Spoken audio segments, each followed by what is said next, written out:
அதாவது காங்கிரஸ் கட்சி வெற்றி பெற்று அரியணையில் ஏறி காங்கிரஸ் சார்பாக ராகுல் காந்தி அவர்கள் பிரதமராக அரியணையில் இருப்பது போன்றுதான் அவர் கற்பனை உலகத்தில் வந்து இருந்துகிட்டு இருக்காங்க. இதைத்தான் மோடி அவர்களை பொறுத்த வரைக்கும் அங்க வந்து ஒரு குட்டி கதை சொல்லியிருக்காங்க. அப்போ பார்த்தீங்கன்னா ராகுல் காந்தி அவர்களை பொறுத்த வரைக்கும் அவருடைய செயல்பாடுகள் இன்னும் மெச்சூரிட்டி அடையலையோ அப்படிங்கிற ஒரு கேள்விகள் தான் இருந்துட்டு இருக்கு. ஏன்னா எதிர்கட்சிகளை பொறுத்த வரைக்கும் அதே கருத்துக்களை தான் முன்வைக்கிறாங்க. ராகுல் காந்தி அவருடைய செயல்பாடும் அதே மாதிரி தான் இருந்துட்டு இருக்கு. நீங்க சட்ட நூலை கையில வச்சு களமாடிக்கிட்டு இருக்கீங்க, விமர்சனங்களை முன்வைக்கிறீங்க. அந்த நூல்ல எத்தனை பக்கங்கள் இருக்கிறது அப்படியே கேள்விகளை கேட்கும் போது ராகுல் காந்தியில இருந்து எதிர்முனையில இருந்த எம்பிக்களை பொறுத்த வரைக்கும் ஷாக் ஆகி அப்படியே நின்றுட்டாங்க. என்ன காரணம் அப்படின்னா அந்த புத்தகம் புத்தம் புதிதாக பிரிண்ட் செய்யப்பட்டு வாங்கி வரப்பட்டிருக்குதே தவிர அதை திறந்து கூட அவங்க பார்க்கல. कितने ऐसा मोटा करके मत बताओ, पेज कितने होते हैं? रोज लेके இந்த ராகுல் காந்தி பின்னாடி இருக்கக்கூடிய எம்பிக்களை பொறுத்தவரைக்கும் காங்கிரஸ் எம்பிக்கள் தான் ராகுல் காந்தியோடு சேர்ந்து பயணிக்கிறார்களே தவிர காங்கிரஸ் இடம் பெற்றிருக்கக்கூடிய ஐஎன்டிஏல இருக்கக்கூடிய அத்தனை எம்பிக்களும் ராகுல் காந்தி பேசக்கூடிய நிகழ்வை ஏத்துக்கிறாங்களா அப்படின்னா ஏத்துக்கல அப்படிங்கிறத இந்த திரிணாமுல் காங்கிரஸ் கட்சி எம்பிக்களுடைய செயல்பாடை வச்சே பார்க்க முடியும். அதனால உத்தவ் தாக்கரே அவர்களை பொறுத்த வரைக்கும் அப்போ தன்னை முதல்வர் வேட்பாளராக நிலைநிறுத்தி இந்த தேர்தலை சந்திக்க இந்த கூட்டணியில் இருக்கக்கூடிய கட்சிகள் ஒத்து வர வேண்டும். உத்தவ் தாக்கரே அவர்கள் சொல்லக்கூடிய விஷயத்தை ஏற்றுக்கக்கூடிய மனநிலையில வர வேண்டும். இல்லைன்னா இந்த அலையன்ஸ் உடைவதற்கான ஒரு சூழல் உருவாகும். சமீபத்தில் கூட பாத்தீங்கன்னா இப்ப நீட் தேர்வை பொறுத்த வரைக்கும் ஐஎன்டிஏ அலையன்ஸ்ல இருக்கக்கூடிய திமுக, காங்கிரஸ் உள்ளிட்ட கட்சிகள் தொடர்ச்சியாக எதிர்க்கக்கூடிய ஒரு விஷயம். அதற்கு ஆதரவு தெரிவிக்கக்கூடிய வகையில் விஜய் அவருடைய கருத்துக்கள் அமைஞ்சிருக்கு. இப்போ பாத்தீங்கன்னா விஜய் அவர்களை பொறுத்த வரைக்கும் ஒரே கல்லில 3 மாங்காய் அடித்திருக்கிறார். அப்படி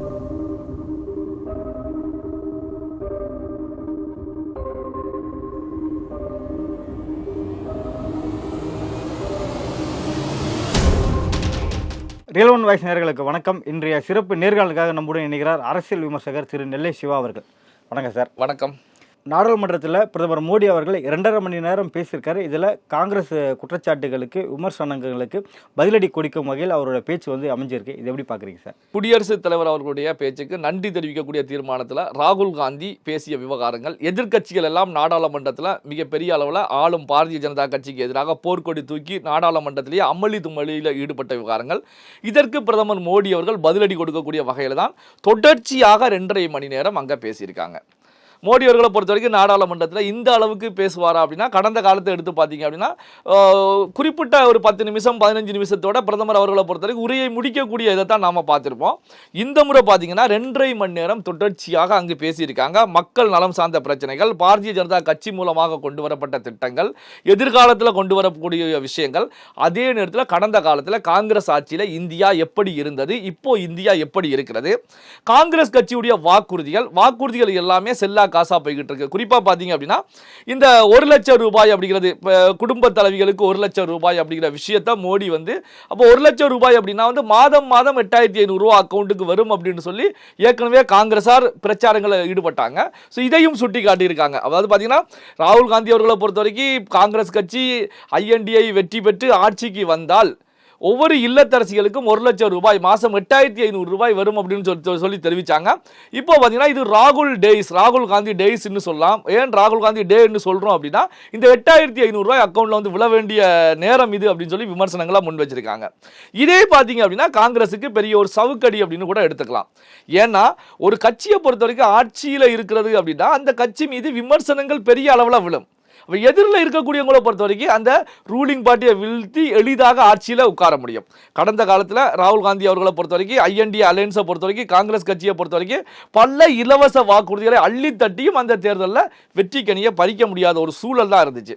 இப்போ பார்த்தீங்கன்னா இந்த பிரதமர் மோடி அவர்களுடைய இந்த 2.5 மணி நேர ஸ்பீச்சில் பார்த்தீங்கன்னா ஒரு குட்டி கதைகளை சொல்லி விமர்சனங்களை முன் வச்சிருக்காங்க. இதைத்தான் தொடர்ச்சியாக எதிரில் இருக்கக்கூடிய அதாவது ஐஎன்டிஐக்கு எதிரில் இருக்கக்கூடிய கட்சிகள் முன் வச்சுக்கிட்டே இருக்காங்க. அதாவது நடந்து முடிந்த நாடாளுமன்ற தேர்தலில் யார் வெற்றி பெற்றார்கள்? என்டிஏ கூட்டணி வெற்றி பெற்றது. ஆனால் இன்னமும் ஐஎன்டிஏல இருக்கக்கூடிய தலைவர்களை பொறுத்த வரைக்கும் அங்கே இருக்கக்கூடிய எம்பிக்களை பொறுத்த வரைக்கும் ஐஎன்டிஏ அலையன்ஸ் தான் வெற்றி பெற்றது அப்படிங்கிற நிலையில தான் இருந்துகிட்டு இருக்காங்க. குறிப்பாக எடுத்துக்கிட்டீங்கன்னா ராகுல் காந்தி அவர்களை பொறுத்த வரைக்கும் காங்கிரஸ் கட்சி வெற்றி பெற்று விட்டது. இந்தியாவில் இப்போ பார்த்தீங்கன்னா காங்கிரஸ் கட்சி ஆட்சியில் இருந்துகிட்டு இருக்காங்க. அதாவது காங்கிரஸ் கட்சி வெற்றி பெற்று அரியணையில் ஏறி காங்கிரஸ் சார்பாக ராகுல் காந்தி அவர்கள் பிரதமராக அரியணையில் இருப்பது போன்றுதான் அவர் கற்பனை உலகத்தில் வந்து இருந்துகிட்டு இருக்காங்க. இதைத்தான் மோடி அவர்களை பொறுத்த வரைக்கும் அங்க வந்து ஒரு குட்டி கதை சொல்லியிருக்காங்க. அதாவது ஒரு மாணவன் வந்து 99 மார்க் எடுத்திருக்கான் அப்படின்னு சொல்லி 4 பேர்கிட்ட சொல்லும் போது 4 பேரும் மிகப்பெரிய அளவில் பார்ப்பாங்க. பரவாயில்லையே, பையன் 100க்கு 99 மார்க் எடுத்திருக்கான், செண்டம் போடுவதற்கு 1 மார்க் தான் குறைவு அப்படின்னு சொல்லி அவர்களே அவனுக்கு பாராட்டுவதும், தோளில் தட்டி கொடுப்பதும், அவனுக்கு கேக் வாங்கி கொடுத்து கட் பண்ண வைப்பதும், ஸ்வீட் வாங்கி கொடுப்பதும், இப்படியான நிகழ்வுகள் நடந்துட்டு இருக்கும். அப்போ பள்ளி ஆசிரியர் வந்து என்ன காரணத்துக்காக இந்த மாணவனுக்கு இது போன்ற நிகழ்வுகளை பண்றீங்க அப்படின்னா, அவன் வந்து 99 மார்க் எடுத்திருக்கான், 100க்கு 99 மார்க், அதனால நாங்க கொண்டாடுறோம் மகிழ்கிறோம் அப்படிங்கும் போது அந்த வாத்தியார் தான் என்ன சொல்றாருன்னா, எங்க மொத்தம் 543 மார்க், 543 மார்க்குக்கு அவன் 99 மார்க் எடுத்திருக்கான், அவன் தான் அறியாமை விளிம்புல இருந்துகிட்டு 100க்கு 99 எடுத்தது போல ஒரு அறியாமையில இருந்து கொண்டாடிக்கிட்டு இருக்கான் அப்படின்னா நீங்க ஏன் இப்படி பண்றீங்க? அவன் எடுத்தது 99, அதாவது 543 99 பாஸ் மார்க்கே கிடையாது. அப்படி இருக்கும்போது ஏன் கொண்டாடுறீங்க அப்படின்னு சொல்லி தெரிவிப்பது போலதான் இந்த தேர்தல் களத்தில் 543 தொகுதியில காங்கிரஸ் கட்சி 99 தொகுதியில வெற்றி பெற்று அதை வெற்றி பெற்றதாக இவங்க கொண்டாடிக்கிட்டு இருக்காங்க அப்படின்னு சொல்லி மோடி விமர்சனம் முன் வச்சிருக்காங்க. அப்போ பாத்தீங்கன்னா ஏற்கனவே வந்து அதே நாடாளுமன்றத்தில் ராகுல் காந்தி அவர்கள் ஆக்ரோஷமாக மதம் சார்ந்த விஷயத்தை முன்னிலைப்படுத்தி, அதாவது நாடாளுமன்றத்துக்கு தேவையில்லாத மதம் சார்ந்த ஒரு விஷயத்தை முன்னிலைப்படுத்தி ராகுல் காந்தி அவர்கள் பாரதிய ஜனதா கட்சிக்கு எதிராக பேசும்போதே அமித்ஷா அவர்கள் அதிரடி தாக்குதல் நடத்தினாங்க. காங்கிரஸ் கட்சியில் இருக்கக்கூடிய மூத்த தலைவர்கள் ராகுல் காந்தி அவர்களுக்கு டியூஷன் எடுக்கணும் அப்படிங்கிற கருத்துக்களையும் முன் வச்சாங்க. அப்போ பார்த்தீங்கன்னா ராகுல் காந்தி அவர்களை பொறுத்த வரைக்கும் அவருடைய செயல்பாடுகள் இன்னும் மெச்சூரிட்டி அடையலையோ அப்படிங்கிற ஒரு கேள்விகள் தான் இருந்துட்டு இருக்கு. ஏன்னா எதிர்கட்சிகளை பொறுத்த வரைக்கும் அதே கருத்துக்களை தான் முன்வைக்கிறாங்க. ராகுல் காந்தி அவருடைய செயல்பாடும் அதே மாதிரி தான் இருந்துட்டு இருக்கு. இப்போ பார்த்தீங்கன்னா லோக்சபாவில் பல எம்பிக்கள் பதவியேற்கும் போது, காங்கிரஸ் எம்பிக்களாக இருக்கட்டும், தமிழகத்தில் இருக்கக்கூடிய திமுக எம்பிக்களாக இருக்கட்டும், எல்லாருமே பதவியேற்கும் போது இந்தியாவுடைய சட்ட நூலை கையில் வைத்து பதவியேற்றாங்க. அப்போ என்னன்னா வந்து அப்படி பதவியேற்கக்கூடிய நிகழ்வு நடந்துச்சு. இதே விவகாரம் வந்து நாடாளுமன்றத்தில் ராகுல் காந்தி அவர்கள் பேசும்போது, எதிர்கட்சிகள் பேசும்போது, அதாவது பாரதிய ஜனதா கட்சியுடைய அமைச்சராக இருக்கக்கூடிய அனுராக் தாக்கூர் அவர்கள் பேசும்போது எதிர்கட்சிகளிடம் கேட்ட விஷயம் என்ன அப்படின்னா, நீங்க சட்ட நூலை கையில வச்சு களமாடிக்கிட்டு இருக்கீங்க, விமர்சனங்களை முன்வைக்கிறீங்க, அந்த நூல்ல எத்தனை பக்கங்கள் இருக்கிறது அப்படியே கேள்விகளை கேட்கும் போது ராகுல் காந்தியில இருந்து எதிர்முனையில இருந்த எம்பிக்களை பொறுத்த வரைக்கும் ஷாக் ஆகி அப்படியே நின்றுட்டாங்க. என்ன காரணம் அப்படின்னா, அந்த புத்தகம் புத்தம் புதிதாக பிரிண்ட் செய்யப்பட்டு வாங்கி வரப்பட்டிருக்குதே தவிர அதை திறந்து கூட அவங்க பார்க்கல. அப்ப எத்தனை பக்கங்கள் இருக்குது, அதுல என்னென்ன லா இருக்குது, என்னென்ன விஷயம் இருக்குது அப்படிங்கிறத தெரியாமல் கையில் எடுத்துட்டு வந்து பேசியிருக்காங்க. அப்போ இது பார்த்தீங்கன்னா எதிர்கட்சிகள் எவ்வளவு ஒரு பெரிய அவமானம். அதாவது ஒரு அமைச்சர், மத்திய அமைச்சர் இது போன்ற ஒரு கேள்வியை கேட்கிறாங்க அப்படின்னா எதிரில் இருக்கக்கூடியவர்கள் எந்த நிலையில வச்சு அவங்க பார்க்குறாங்க. அப்போ பார்த்தீங்கன்னா நாட்டுடைய வளர்ச்சிக்கு, நாட்டுடைய செயல்பாட்டுக்கு நீங்க வந்து எந்த ஒரு செயலுமே ஈடுபடாமல் இருந்துட்டு இருக்கீங்க. நீங்களும் உங்களை அப்டேட் பண்ணல, இந்த உலகத்திற்கு ஏற்ற மாதிரி அப்டேட் ஆகி வரல, ஏதோ அரசியல் செய்வதற்காக இது போன்ற செயல்களில் ஈடுபட்டுக்கிட்டு இருக்கீங்க அப்படிங்கிறத அர்த்தம். அப்போ பார்த்தீங்கன்னா அனுராக் தாக்கூர் அவர்களே மிகப்பெரிய ஒரு சவுக்கடி கொடுத்து விட்டார் அப்படின்னு சொல்லலாம். இப்படியான ஒரு சூழ்நிலை தான் நேற்று நாடாளுமன்றத்திலே மோடி அவர்கள் 2.5 மணி நேரம் தொடர்ச்சியாக 2014ஆம் ஆண்டு பாரதிய ஜனதா கட்சி ஆட்சிக்கு வந்ததிலிருந்து இந்த நிமிடம் வரைக்கும் இருக்கக்கூடிய நிகழ்வுகள் எல்லாமே பேசியிருக்காங்க. அது மட்டுமல்லாமல் இதில் முக்கியமான ஒரு தகவலையும் முன் வச்சிருக்காங்க. என்ன அப்படின்னா, இந்த 2024 கிடையாது, 2029 ராகுல் காந்திக்கு எதிர் திசையில சீட் ரெடியாக இருக்கிறது. என்ன காரணம் அப்படின்னா, நீங்க எதிர்கட்சியாகத்தான் இனி இந்திய வரலாற்றில் இருக்கணும், ஆளும் கட்சியாக ஒருபோதும் வர முடியாது அப்படிங்கிற கருத்துக்களையும் மோடி அவர்கள் பதிவு பண்றாங்க. அப்போ பாத்தீங்கன்னா இப்போ 2024 வெற்றி பெற்ற பிறகு இப்போ மோடி அவர்கள் பதிவு பண்றாங்க அப்படின்னா இது கடந்த காலத்திலையும் நடைபெற்றது. 2019ஆம் ஆண்டு பிரதமராக மோடி வெற்றி பெற்றப்ப, இரண்டாவது முறை வெற்றி பெற்றப்ப கூட காங்கிரஸ் இல்லாத ஒரு ஆட்சியை கொண்டு வருவோம் அப்படி, அதற்கு பாரதிய ஜனதா கட்சியுடைய கொள்கைகள் ஒன்று என்னன்னா, காங்கிரஸ் இல்லாத இந்தியாவை உருவாக்குவோம் அப்படிங்கிற கருத்துக்கள் தான். அப்போ 2014 இருந்தே பாரதிய ஜனதா கட்சி இது போன்ற முழக்கங்களை முன்வைக்கிறாங்க. அப்போ காங்கிரஸ் இல்லாத இந்தியாவை உருவாக்குவோம் அப்படின்னா காங்கிரஸ் கட்சி எந்த அளவுக்கு மக்கள் பிரச்சனைகளுக்காக கவனம் செலுத்த வேண்டும், மக்களுடைய வளர்ச்சி பணிகளுக்காக கவனம் செலுத்தி தங்களுடைய இருப்பை நிலைப்படுத்தி தேர்தலில் வெற்றி பெற்று ஆட்சியில் அமர வேண்டிய நிலை இருக்குது அப்படிங்கிறத அவங்க உணரணும். 2014 முதல் முறையாக வெற்றி பெற்று மோடி அவர்கள் பிரதமராக வர்றாங்க. சரி, அது வந்து ஆளும் காங்கிரஸ் மீது இருந்த, தொடர்ச்சியாக 2 முறை ஆட்சியில் இருந்த காங்கிரஸ் மீது இருந்த விமர்சனங்கள் அப்படின்னு சொல்லலாம். 2019 மீண்டும் பாரதிய ஜனதா கட்சி வெற்றி பெற்று மோடி அவர்கள் பிரதமராக அமர்றாங்க. அதிலையும் தோல்வி. மூன்றாவது முறையாக 2024 தோல்வி. பிடிச்சு வச்சுக்கங்க, உங்களுக்கு எதிர் திசையில சீட் ரெடியா இருக்குன்னு இப்பவே மோடி சொல்றாரு அப்படின்னா காங்கிரஸ் கட்சி எந்த அளவுக்கு பலகீனமாக இருக்கிறது. இதுல இன்னொரு தகவலையும் பதிவு பண்ண வேண்டியிருக்கு. இதே பாஜகவுடைய அமைச்சர் அனுராக் தாக்கூர் அவர்களை பொறுத்தவரைக்கும் அனுராக் தாக்கூர் அவர்கள் பேசிக்கிட்டு இருக்கும் போது இதற்கு எதிர்ப்பாக, அதாவது எமர்ஜென்சி குறித்து பேசிக்கிட்டு இருக்கும் போது இதற்கு எதிர் விமர்சனங்களை உருவாக்கக்கூடிய வகையில் இங்கிட்ட INDA அலையன்ஸில் இருக்கக்கூடிய கட்சிகளுடைய எம்பிக்கள் கொந்தளிச்சாங்க. திரிணாமுல் காங்கிரஸ் கட்சி எம்பிக்களும் எந்திரிச்சு கொந்தளிச்சாங்க. எதற்கு எதிராக கொந்தளிச்சாங்க அப்படின்னா எமர்ஜென்சி குறித்து அனுராக் தாக்கூர் அவர்கள் வைத்த கருத்துக்களுக்கு. உடனே அனுராக் தாக்கூர் அவர்களை பொறுத்தவரைக்கும் இந்த எமர்ஜென்சி கொண்டு வந்தது காங்கிரஸ் கட்சி, எமர்ஜென்சியால் பாதிக்கப்பட்டது மாநில கட்சிகளும் எல்லா கட்சிகளுமே பாதிக்கப்பட்டாங்க. அப்ப இதுல பாதிப்புக்கு உள்ளானது வெஸ்ட் பெங்கால் தான் பாதிப்புக்கு உள்ளானது. இந்த எமர்ஜென்சிக்கு என்ன காரணத்துக்காக திரிணாமுல் காங்கிரஸ் கட்சி நீங்க குரல் கொடுக்குறீங்க? நடந்து முடிந்த 2024 நாடாளுமன்ற தேர்தலில் வெஸ்ட் பெங்கால்ல உங்க அலையன்ஸ்ல காங்கிரஸ் கட்சியை நீங்க வச்சு தேர்தல் சந்திச்சீங்களா? கிடையாது. காங்கிரஸ் கட்சியை தூக்கி எறிந்து விட்டு காங்கிரஸ் கட்சியை தனித்து நிக்க வச்சு விட்டு தான் திரிணாமுல் காங்கிரஸ் தேர்தலை சந்திக்கிறீங்க. நீங்களே காங்கிரஸ் கட்சியை உங்க கூட்டணியில் கிடைக்க மாட்டேங்கிறீங்க. அப்படி இருக்கக்கூடிய நீங்க எதற்காக குரல் கொடுக்குறீங்க அப்படிங்கிற கருத்துக்களை முன்வைக்கும் போது திரிணாமுல் காங்கிரஸ் எம்பிக்கள் சைலண்டா உட்கார்ந்துட்டாங்க. அப்போ பாத்தீங்க அப்படின்னா இந்த ராகுல் காந்தி பின்னாடி இருக்கக்கூடிய எம்பிக்களை பொறுத்தவரைக்கும் காங்கிரஸ் எம்பிக்கள் தான் ராகுல் காந்தியோடு சேர்ந்து பயணிக்கிறார்களே தவிர காங்கிரஸ் இடம்பெற்றிருக்கக்கூடிய INDA இருக்கக்கூடிய அத்தனை எம்பிக்களும் ராகுல் காந்தி பேசக்கூடிய நிகழ்வை ஏத்துக்கிறாங்களா அப்படின்னா ஏத்துக்கல அப்படிங்கிறத இந்த திரிணாமுல் காங்கிரஸ் கட்சி எம்பிக்களுடைய செயல்பாடை வச்சே பார்க்க முடியும். அப்போ பார்த்தீங்கன்னா இந்த மோடி அவர்களுடைய பேச்சுக்களை பொறுத்த வரைக்கும் ராகுல் காந்தி அவர்களுக்கு மிகப்பெரிய ஒரு பதிலடி கொடுக்க வேண்டும் அப்படிங்கிற நிலையில் லோக்சபாவில் நேற்று தொடர்ச்சியாக 2.5 மணி நேரம் பேசினாங்க. இன்னைக்கு ராஜ்யசபாவில் தொடர்ந்து பேசிக்கிட்டு இருக்காங்க. எதிர்க்கட்சிகள் அமளி துமளியில் ஈடுபட்டு வெளியேற்றப்பட்டிருக்காங்க. இருந்தாலும் மோடி அவர்களுடைய பேச்சுக்கள் தொடர்ந்துகிட்டே இருக்கு. அப்போ பார்த்தீங்க அப்படின்னா இது எதிர்க்கட்சிக்கு பலகீனம் அப்படின்னு பார்க்க முடியுமே தவிர ஆளும் பாரதிய ஜனதா கட்சிக்கோ NDA கூட்டணிக்கோ இது எந்த விதத்திலும் பாதிப்புகளை ஏற்படுத்தாது. இது ஒரு புதுவிதமான தெம்பத்தான் கொடுக்கும். எதிரிகள் மிகப்பெரிய அளவில் வீரியம் கொண்டு நம் மீது தாக்க வருகிறார்கள் அப்படின்னா இந்த முறையில் இவர்களும் தங்களுடைய ஸ்ட்ரென்த்தை அதிகப்படுத்துவாங்க. அப்போ NDA கூட்டணிக்கு இது மேலும் ஒரு ஸ்ட்ரென்த்தை உருவாக்கக்கூடியதாகத்தான் பார்க்க முடியும். காங்கிரசின் நண்பர்கள் இந்து தர்மத்தை டெங்கு மலேரியா போல ஒப்பிட்டு பேசியிருக்காங்க அப்படின்னு சொல்லிட்டு மீண்டும் இது வந்து மோடி வந்து பேசியிருக்காரு. இப்போ பேசுறதுக்கு அதுக்கான அவசியம் எதுக்கு ஏற்பட்டிருக்கு சார்? இல்ல அதான் நாடாளுமன்றத்தில் பாத்தீங்க அப்படின்னா இப்போ ராகுல் காந்தி அவர்கள் மதம் சார்ந்த விஷயத்தை ஹிந்து அப்படிங்கிற ஒரு வார்த்தையை பயன்படுத்தி தான் நீங்க ஒரிஜினல் ஹிந்து கிடையாது, ஒரிஜினல் ஹிந்து இப்படி இருக்க மாட்டான் அப்படிங்கிற கருத்துக்களை முன்வச்சு பேசுறாங்க ராகுல் காந்தி அவர்கள். எதற்காக முன்வைக்கிறாங்க அப்படின்னா ராகுல் காந்தி மட்டுமல்ல அவருடைய அலையன்ஸில் இருக்கக்கூடிய கட்சிகளும் இந்த ஹிந்து மதத்தை விமர்சிக்கக்கூடியதை தொடர்ச்சியாக பண்ணிக்கிட்டே தான் இருக்காங்க. அதாவது எடுத்துக்கிட்டீங்கன்னா தமிழ்நாட்டில் திமுகவில் இருக்கக்கூடிய முக்கியமான தலைவர்களை பொறுத்த வரைக்கும் ஆராசா உள்ளிட்ட முக்கியமான தலைவர்களை பொறுத்த வரைக்கும் ஏதாவது ஒரு விமர்சனத்தை ஹிந்து மதம் சார்ந்து முன்வச்சுக்கிட்டே தான் இருப்பாங்க. அதாவது சனாதனத்துக்கு எதிராக முன்வைக்கிறோம் அப்படிங்கிற அடிப்படையில் ஹிந்து மதம் சார்ந்த ஒரு பாரம்பரியம் மிக்க விஷயங்களை விமர்சனம் செய்வதும் ஹிந்து மத பண்டிகைகளை விமர்சனம் செய்வதும் இது போன்ற நிகழ்வுகளில் ஈடுபட்டு தான் இருக்காங்க. இதே போலதான் பாத்தீங்கன்னா இந்த ஹிந்து மதம் சார்ந்த ஒரு விஷயத்தை சனாதனத்தை தமிழக அமைச்சராக இருக்கக்கூடிய உதயநிதி ஸ்டாலின் அவர்கள் கடந்த காலத்தில் டெங்கு மலேரியா அப்படின்னு சொல்லி பேசியிருந்தாங்க. அப்போ மோடி அவர்களை பொறுத்த வரைக்கும் இப்போ ஹிந்து மதம் சார்ந்து இது போன்ற நிகழ்வுகள்ல காங்கிரஸ் கட்சி மட்டும் கிடையாது, காங்கிரஸ்ல இருக்கக்கூடிய INDA இருக்கக்கூடிய திமுக போன்ற கட்சிகளும் இதே போன்ற விமர்சனங்களில் ஈடுபட்டு இருக்காங்க அப்படிங்கிற நிலையில தான் இந்த டெங்கு மலேரியா அப்படின்னு சொல்லி ஹிந்துக்களை விமர்சிக்கிறாங்க. இந்த விமர்சனங்களை பொறுத்த வரைக்கும் ஹிந்து மக்கள் மத்தியில் ஒரு புதுவிதமான புரட்சியை உருவாக்கக்கூடிய நிலையில மோடி அவர்கள் இந்த கருத்துக்களை முன் வச்சிருக்காங்க. அப்போ நம்ம ஏற்கனவே கடந்த கால வீடியோவில் பேசியது போட்டுதான், அதாவது எல்லா மதங்களும் மனிதனுக்கு நன்மையை உருவாக்க வேண்டும், நல்ல வழியில எடுத்து செல்ல வேண்டும், நல்வழிப்படுத்த வேண்டும் அப்படிங்கிற நிலையில் தான் மதங்கள் உருவாக்கப்பட்டது, மதங்கள் நூல்கள் உருவாக்கப்பட்டது. இதுல மாற்று கருத்தே கிடையாது.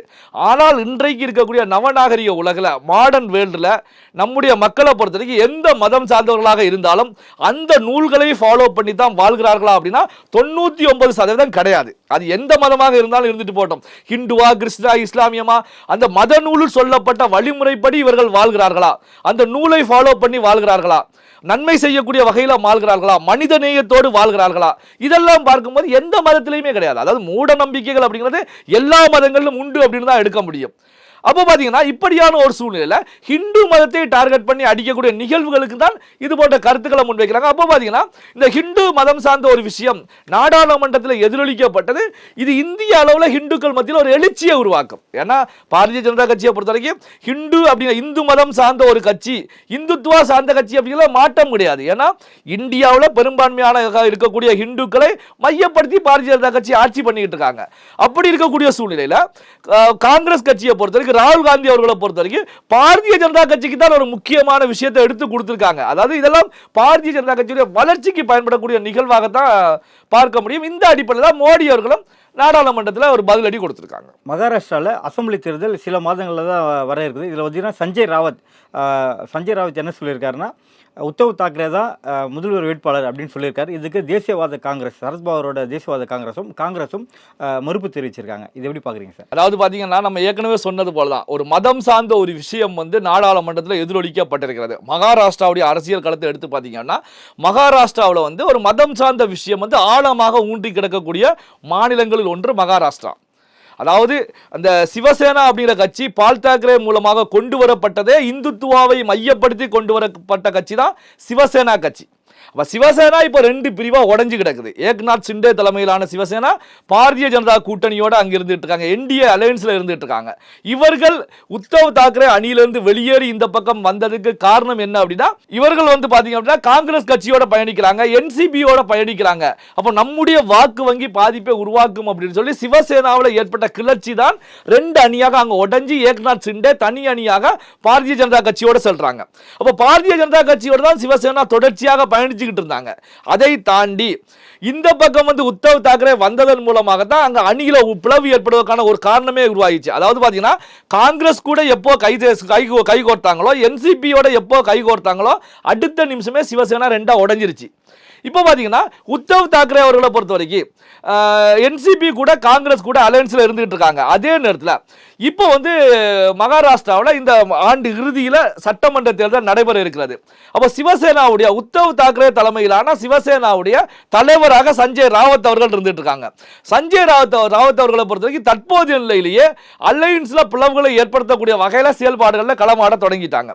என்ன சொல்றாங்க அப்படின்னா, இந்த அலையன்ஸ் மூலமாக 2024 இறுதியில் நடக்கக்கூடிய சட்டமன்ற தேர்தலில் முதல்வர் முகமாக உத்தவ் தாக்கரே அவர்கள் இருப்பார் அப்படின்னு சொல்லி ஒரு கருத்தை தெரிவித்து அங்கு மிகப்பெரிய ஒரு தீய கொளுத்தி போட்டிருக்காங்க அப்படின்னு சொல்லலாம்.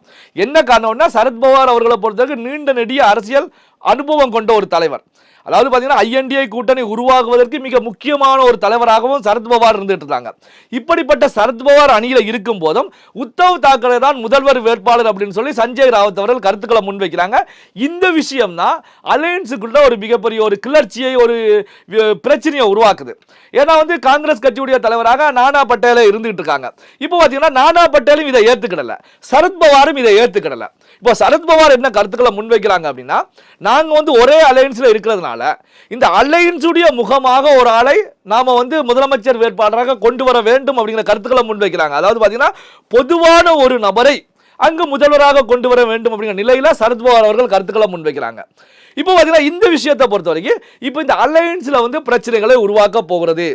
என்ன காரணம் அப்படின்னா, அப்போ பார்த்தீங்கன்னா இது ஒரு விஷயம். இதுக்கு மிக முக்கியமான காரணமாக இருப்பது ஹிந்து மதம் சார்ந்த ஒரு விஷயம். ஏற்கனவே உத்தவ் தாக்கரே அவர்களை பொறுத்த வரைக்கும் இந்த அலையன்ஸில் நம்ம காங்கிரஸ் கட்சியோட பயணிச்சோம் அப்படின்னா நம்முடைய வாக்கு வங்கி பெரிய பாதிப்பை ஏற்படுத்தும். ஏற்கனவே அணி உடைஞ்சு போயிருச்சு.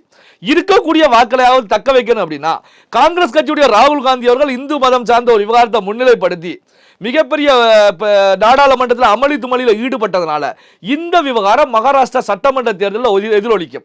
அப்போ பார்த்தீங்கன்னா, உத்தவ் தாக்கரேவால் அங்கு கணிசமான அளவு வெற்றி பெற முடியாது, வாக்கு வங்கியை இழக்க வேண்டிய ஒரு சூழ்நிலை ஏற்படும். இதன் மூலமாக உத்தவ் தாக்கரே தலைமையிலான சிவசேனா அதில் பாதாளத்தில் விடுவதற்கான ஒரு சூழல் உருவாகும். அதனால உத்தவ் தாக்கரே அவர்களை பொறுத்த வரைக்கும் அப்போ தன்னை முதல்வர் வேட்பாளராக நிலைநிறுத்தி இந்த தேர்தலை சந்திக்க இந்த கூட்டணியில் இருக்கக்கூடிய கட்சிகள் ஒத்து வர வேண்டும். உத்தவ் தாக்கரே அவர்கள் சொல்லக்கூடிய விஷயத்தை ஏற்றுக்கக்கூடிய மனநிலையில் வர வேண்டும். அப்படி இல்லைன்னா இந்த அலையன்ஸ் உடைவதற்கான ஒரு சூழல் உருவாகும். சமீபத்தில் கூட பார்த்தீங்கன்னா, உத்தவ் தாக்கரே தலைமையிலான சிவசேனாவில் இருக்கக்கூடிய முக்கியமான தலைவர் ஒருவர் ஃபட்னாவிஸ் அவர்களை சந்தித்து பேசினார் அப்படிங்கிற தகவல்கள் கூட மகாராஷ்டிரா ஊடகங்களில் வெளிவந்துச்சு. என்ன காரணத்துக்காக சந்திச்சு பேசுறாங்க? அப்போ பாரதிய ஜனதா கட்சி அலையன்ஸ்ல வருவதற்காகத்தான் உத்தவ் தாக்கரே பிளான் பண்ணி அனுப்பி வைத்தாரா அப்படி கேள்விகள் கூட இருந்துகிட்டே இருந்துச்சு. அப்போ அரசியலை பொறுத்த வரைக்கும் எது வேண்டுமென்றாலும் நடக்கலாம், எப்படி வேண்டுமென்றாலும் நடக்கலாம். அப்போ பார்த்தீங்கன்னா, இங்கே மகாராஷ்டிராவில் நாடாளுமன்ற தேர்தலில் கணிசமான இடங்கள்ல INDA கூட்டணி வெற்றி பெற்றாலும் இந்த சட்டமன்ற தேர்தலில் இந்த அலையன்ஸ் தொடருமா அப்படிங்கிறது கேள்விக்குறியான விஷயம். இந்த அலையன்ஸ் வந்து உடைவதற்கு மிக முக்கிய காரணகர்த்தாவாக இருக்கக்கூடியவர் ராகுல் காந்தி அவர்கள் நாடாளுமன்றத்தில் இந்து மதம் குறித்து பேசிய விவகாரம் அப்படிங்கிறத நாம தெளிவாக சொல்ல முடியும். நீட் தேர்வு மாநில உரிமைகளுக்கு எதிரானது. மாநில பட்டியலில் இருந்த கல்வியை பொதுப்பட்டியலில் ஒன்றிய அரசு தான் மாற்றி இருக்கு அப்படின்னு சொல்லிட்டு நடிகர் விஜய் அவர்கள் தெரிவிச்சிருக்காரு. இந்த கருத்தை எப்படி பார்க்குறீங்க சார்? அதாவது நடிகர் விஜய் அவர்களை பொறுத்த வரைக்கும் பார்த்தீங்கன்னா தமிழக அரசியலில் வந்து யாருக்கு எதிராக களமாட போறார் அப்படிங்கிறது ஒரு தெளிவாக சொல்லாத ஒரு சூழ்நிலை தான் அவருடைய பயணம் இருந்துகிட்டு இருக்கு. கடந்த கள்ளச்சாராய விவகாரத்தில் அவர் வைத்த விமர்சனங்களை பொறுத்த வரைக்கும் நேரடியாக கள்ளக்குறிச்சி சென்று வந்தது. இந்த கள்ளச்சாராய மரணங்கள் குறித்து தெரிவித்த கருத்துக்களை பொறுத்த வரைக்கும் திமுகவுக்கு எதிரான கருத்தாக, தமிழகத்தில் ஆட்சியில் இருக்கக்கூடிய திமுகவுக்கு எதிரான கருத்துக்களாக இருந்துச்சு. அதே நேரத்தில் வந்து பார்த்தீங்கன்னா நாடாளுமன்ற தேர்தலில் வெற்றி பெற்ற தலைவர்களுக்கு, அந்த கட்சியுடைய தலைவர்களுக்கு, எம்பிக்களுக்கு வாழ்த்து சொல்லும் போது முதலமைச்சர் மு.க. ஸ்டாலின் அவர்களுக்கு வாழ்த்து சொல்லலை அப்படிங்கிற அடிப்படையில் வைத்து திமுகவுக்கு எதிராக அரசியல் செய்ய போகிறார் அப்படிங்கிற கருத்துக்களை தான் ஊடகவியலாளர்கள் பல பேர் சோசியல் மீடியாக்களில் பேசி வந்துகிட்டே இருந்தாங்க.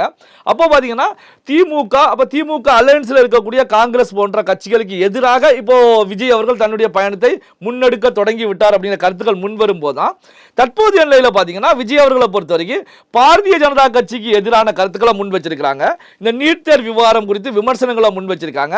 இந்த நீட் தேர்வை பொறுத்த வரைக்கும் பாரதிய ஜனதா கட்சியுடைய பிரதான கொள்கைகளில் ஒன்றாக அவங்க நடைமுறைப்படுத்தி வந்துகிட்டு இருக்காங்க. இப்படிப்பட்ட சூழ்நிலை தான் இந்த நீட் தேர்வு குறித்து விமர்சனங்களை முன் வச்சிருக்காங்க. இப்போ நீட் தேர்வை பொறுத்த வரைக்கும் INDA அலையன்ஸில் இருக்கக்கூடிய திமுக, காங்கிரஸ் உள்ளிட்ட கட்சிகள் தொடர்ச்சியாக எதிர்க்கக்கூடிய ஒரு விஷயம். அதற்கு ஆதரவு தெரிவிக்கக்கூடிய வகையில் விஜய் அவருடைய கருத்துக்கள் அமைஞ்சிருக்கு. இப்போ பார்த்தீங்கன்னா விஜய் அவர்களை பொறுத்த வரைக்கும் ஒரே கல்லில் 3 மாங்காய் அடித்திருக்கிறார் அப்படின்னு சொல்லி ஒரு சில ஊடகவியலாளர்கள் பேச துவங்கிட்டாங்க. காரணம் என்ன அப்படின்னா இந்த நீட் தேர்வு குறித்து விஜய் அவர்கள் விமர்சனம் வைத்தது மத்திய அரசாங்கத்தை ஒன்றிய அரசாங்கம் அப்படின்னு சொல்லி திமுக பாணியில் பேசிய விவகாரத்தை பொறுத்த வரைக்கும் அப்போ பார்த்தீங்கன்னா இந்த விவகாரத்துக்கு அதிமுக, திமுக, காங்கிரஸ் உள்ளிட்ட கட்சிகள் வரவேற்றிருக்காங்க. அப்போ 3 கட்சிகளுமே வரவேற்றிருக்காங்க அப்படிங்கிற நிலையில் ஒரே கல்லில் 3 மாங்காய் அப்படின்னா கருத்துக்களை முன்வைக்கிறாங்க. ஆனால் விஜய் எடுக்கக்கூடிய அரசியல் யாருக்கு எதிராக எடுக்கிறார் அப்படிங்கிறத நம்ம தெளிவாக பார்க்கணும். அப்போ என்னுடைய பார்வையில் விஜய் எந்த பாதையில் சென்றுகிட்டு இருக்காங்க அப்படிங்கிறத பார்க்க வேண்டிய அவசியம் இருக்கு. பார்த்தீங்க அப்படின்னா மத்தியில் வந்து ஒரு பக்கம் காங்கிரஸ், இன்னொரு பக்கம் பாரதிய ஜனதா கட்சி, இப்படித்தான் மத்தியில் ஆட்சி இருந்துகிட்டே இருந்துச்சு.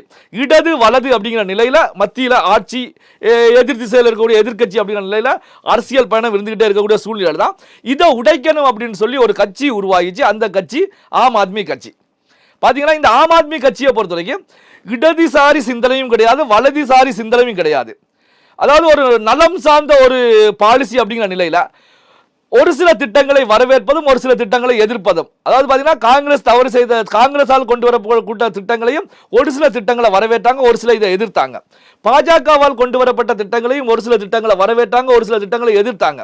அதாவது பார்த்தீங்கன்னா அக்னிபாத் திட்டத்தை கெஜ்ரிவால் அவர்கள் கடுமையாக எதிர்த்தாங்க. நீட் விவகாரத்தை அதே கெஜ்ரிவால் அவர்கள் வரவேற்றாங்க. அப்போ பார்த்தீங்கன்னா ரெண்டும் இல்லாத ஒரு நிலையில் ஒரு வழியை எடுத்து நாம போனோம்னா தான் 2 கட்சிக்கும் எதிராக மத்தியில் அரசியல் செய்ய முடியும் அப்படின்னு சொல்லி கெஜ்ரிவால் அவர்கள் ஒரு புது ரூட் போட்டு தன்னுடைய பயணத்தை எடுத்தாங்க. இதே பயணத்தை தான் இங்கே விஜய் அவர்கள் எடுக்கிறதா பார்க்க முடிகிறது. என்ன அப்படின்னா தமிழ்நாட்டை பொறுத்த வரைக்கும் அதிமுக, திமுக, அதாவது தேசிய கட்சிகள் இருந்தாலும் பல மாநில கட்சிகள் இருந்தாலும் தேர்தல் களத்தில் யார் வெற்றி பெறுவது, யார் எதிர் திசையில் செல்வது, மாறி மாறி வெற்றி பெறுவது அப்படின்னா திமுக கூட்டணி, அதிமுக கூட்டணி, திமுக அதிமுக அப்படிங்கிற நிலை இருக்கிறதுனால இந்த 2க்கு இடையில ஒரு புது ரூட்டை பிடிச்சி போகணும் அப்படிங்கிற நிலையில தான் விஜய் தன்னுடைய பயணத்தை எடுத்திருக்காங்க. இந்த அடிப்படையில் தான் பார்த்தீங்கன்னா மக்கள் சார்ந்த திட்டங்கள்ல ஒரு சில திட்டங்கள் பாஜகவால் கொண்டு வரப்பட்ட ஒரு சில திட்டங்களையும் விஜய் அவர்கள் வரவேற்பாங்க, ஒரு சில திட்டங்களையும் எதிர்க்கலாம். அதே நேரத்தில் தமிழ்நாட்டில் திமுக மூலம் இப்படி இந்த அடிப்படையில் அவர் ரூட்டை எடுத்திருக்கிறார் அப்படி தான் பார்க்க முடிகிறது. இந்த ரூட் வந்து விஜயுடைய பயணத்துக்கு ஒரு ஆரோக்கியமானதா அப்படிங்கிறத நம்ம பார்த்தோம் அப்படின்னா தமிழக அரசியல் களத்தில் இப்போ நாம் தமிழர் சீமானவர்கள் கட்சி ஆரம்பிச்சாங்க. பாத்தீங்கன்னா வந்து திராவிடத்திற்கு எதிரான கட்சி, திமுக அதிமுகவுக்கு எதிரான கட்சி அப்படிங்கிற ஒரு நிலைப்பாட்டை எடுத்தாங்க. அந்த அடிப்படையில் தான் சீமானுக்கு வாக்கு வங்கி அதிகரிச்சுக்கிட்டே சென்றுச்சு. அப்போ பார்த்தீங்கன்னா மக்களை பொறுத்த வரைக்கும், தமிழக மக்களை பொறுத்த வரைக்கும் புதுப்பொலிவோடு புதிய பயணத்தோடு மக்களுக்கு சேவை செய்யக்கூடிய ஒருவர் வர வேண்டும் அப்படிங்கிற நிலையில் தான் இருந்துகிட்டு இருக்காங்க. இப்போ பார்த்தீங்கன்னா திராவிட ஆட்சியை நீண்ட நெடிய காலம் தமிழக மக்கள் பார்த்துட்டாங்க. திராவிட ஆட்சி அப்படின்னா திமுகவாக இருக்கட்டும், அதிமுகவாக இருக்கட்டும், 2மே திராவிட கட்சிகள் தான். அப்போ இதற்கு மாற்றாக ஒரு சக்தி தமிழ்நாட்டில் வர வேண்டும் அப்படிங்கிற மனநிலையில் தான் தமிழக மக்கள் இருந்துட்டு இருக்காங்க. இந்த அடிப்படையில் சீமானவர்கள் தமிழ் தேசியம் அப்படின்னு வந்ததுனால வாக்கு வங்கி அதிகரிச்சுட்டே சென்றுச்சு. அப்போ பார்த்தீங்கன்னா இந்த திராவிடத்தை எதிர்த்து அரசியல் செய்யக்கூடிய ஒரு நபர், களத்துல இறங்கி அதிரடியாக இறங்கி செயல்பட்டால் தான் அங்கு வெற்றி பெற முடியுமே தவிர அதை தாண்டி ஒரு ஆதரவான மனப்போக்கோ அல்லது ஆதரவான ஒரு நிலைப்பாடோட வந்தா இங்க அரசியல் களத்துல நிக்க முடியாது. அதாவது இந்த திராவிட கட்சிகளை பொறுத்தவரைக்கும் முற்றிலுமாக அவங்களை அழிச்சிருவாங்க. இதுதான் திராவிட கட்சிகளுடைய செயல்பாடு. அப்போ அதில் விஜய் எடுக்கக்கூடிய ரூட்டை பொறுத்த வரைக்கும் ஒரு 2ஆம் கட்ட நிலையில விஜய் அவர்களுடைய பயணம் இருப்பதாக நம்ம பார்க்கலாம். அப்போ ஆம் ஆத்மி தற்போதைய நிலையில எப்படி இருக்கிறது, அந்த கட்சியை உருவாக்கி அரவிந்த் கெஜ்ரிவால் அவருடைய பயணம் எப்படி இருக்கிறது அப்படிங்கிறது நாட்டு மக்கள் எல்லாருக்குமே தெரியும். இப்படிப்பட்ட சூழ்நிலை, அதாவது டெல்லியிலேயே ஒரு தொகுதியில கூட ஆம் ஆத்மியா நாடாளுமன்ற தேர்தலில் வெற்றி பெற முடியல. அப்போ இப்படிப்பட்ட சூழ்நிலையில தமிழ்நாட்டு அரசியலை உன்னிப்பாக கவனித்து ஒரு தெளிவான முடிவோடு தெளிவான சிந்தனையோடு தன்னுடைய பயணத்தை எடுத்தான் தான் தமிழக அரசியல் களத்தில் நிற்க முடியும். அதை தாண்டி விஜய் அவர்கள் ஒரு தெளிவற்ற நிலையில அப்பப்போ அவருடைய முடிவை மாற்றக்கூடிய நிலையில தமிழக அரசியல் களத்தில் வந்தாங்க அப்படின்னா இதை தமிழர்கள் யாருமே ஏற்றுக்க மாட்டாங்க. இது மிகப்பெரிய ஒரு பின்னடைவை ஏற்படுத்துவதாகத்தான் பார்க்க முடியும். நடப்பு அரசியல் குறித்து பல்வேறு கருத்துக்களை பரிந்தமைக்க மிக்க நன்றி சார். நன்றி.